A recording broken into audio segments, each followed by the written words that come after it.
Hey there, Snapchat enthusiasts!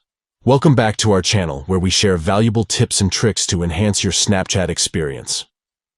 In today's video, we'll be discussing how to fix snaps that are too dark or bright. If you've been struggling with adjusting the exposure of your photos and videos, this full guide is for you. Let's dive right into the step-by-step process. Step 1. Open the Snapchat app on your device.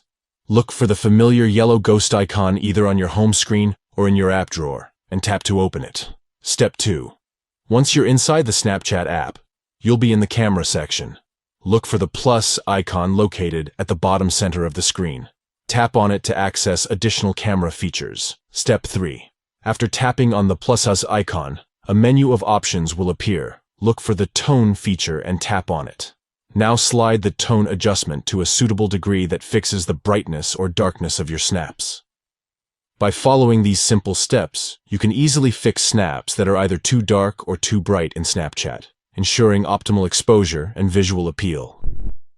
If you found this tutorial helpful, please give this video a thumbs up and consider subscribing to our channel for more useful content. Thank you for watching, and we'll catch you in the next video.